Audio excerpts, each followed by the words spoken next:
most common causes of injuries in work situations is falling. Falls are second only to auto accidents in number of fatalities. People seem to have the idea if fall, they'll be able to get up and walk away. It doesn't work that way.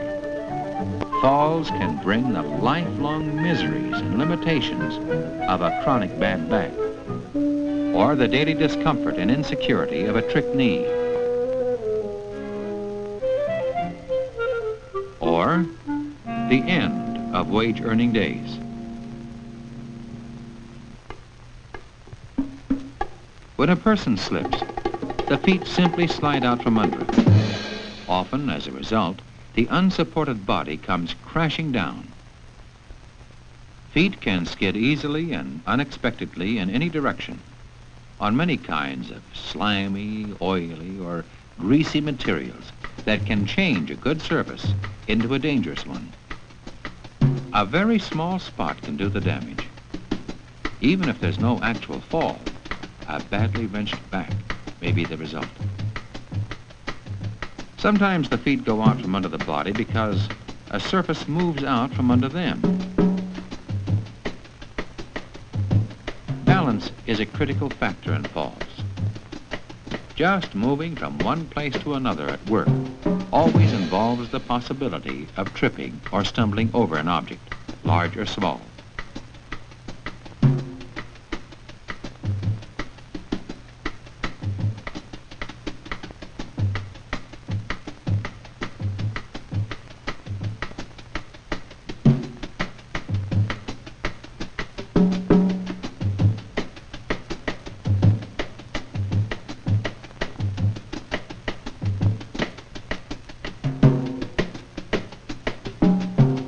Carrying something can greatly increase the risk of falling.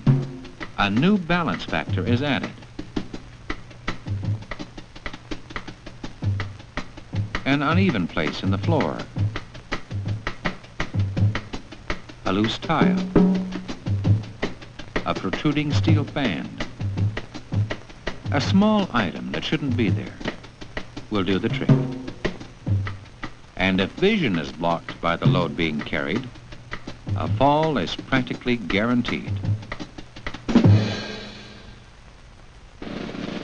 Running, of course, increases the chances of a serious injury. People at work often set themselves up for a fall. A fall may result from thinking only of the task and not how to do it. Putting pressure on some resisting object involves a key point of balance.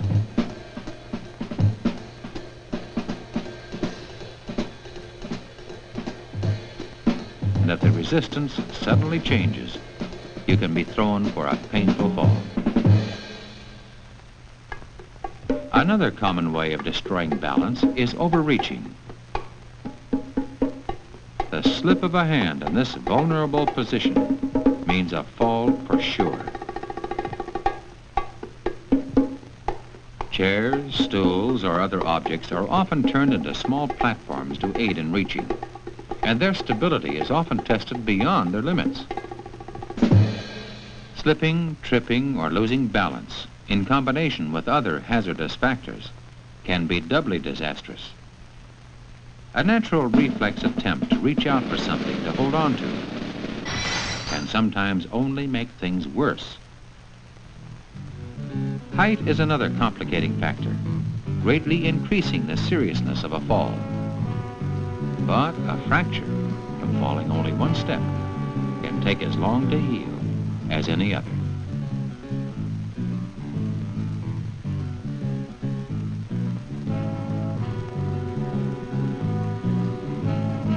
On stairs, anything that can cause slipping, tripping, or loss of balance becomes a bigger threat because the body is balanced on one foot most of the time. An object doesn't have to be very big or very high to cause serious trouble on stair steps.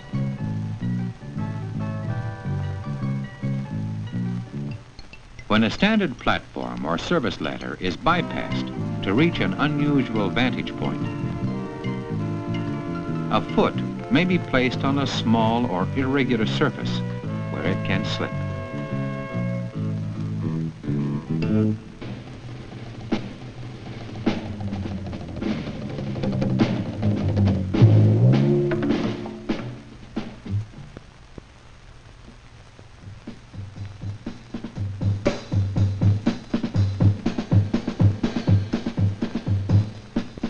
It may look like a shortcut to jump down. That's often a shortcut to the hospital. Shortcuts that look logical often wind up in dead ends. Trying to get across that last gap in a shortcut may put a man out of work for several weeks. If a man is wearing a safety belt attached to a suspension line fastened to a safe support, even though near a sheer drop in space, he may be in a safer condition than a man 3 or 4 feet off the floor. A person moving backwards who catches his heels at the edge of a platform can be thrown over so fast his head hits first. Ladders combine height and balance. They can produce heart-stopping scares when they move just slightly, and bone-fracturing falls when they move enough. The 4-to-1 angle is always the safe position for setting up a ladder. The rule is, set a straight ladder 1/4 as far as the height of its support point. It's particularly important to secure ladders that are leaned against cylindrical or irregular surfaces, or set on uneven surfaces. But no matter how the ladder is set, any heavy pushing or pulling up there can lead to a painful fall.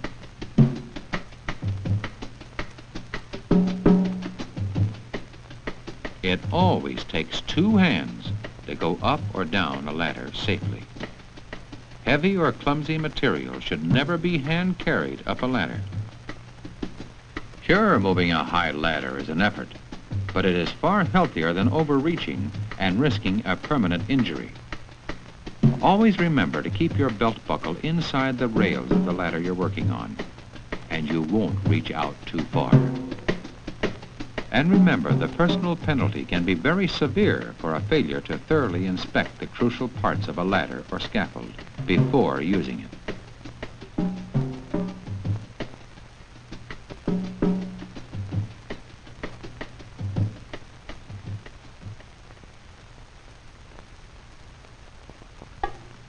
The best trick of all is not to fall. To some extent, it always hurts to fall. It may be only your dignity, or it may be your head, your back, and your paycheck that get hurt. Stay alert to this hazard. Remember how falls happen. Try to make sure that no one falls because of what you do. No one, including yourself.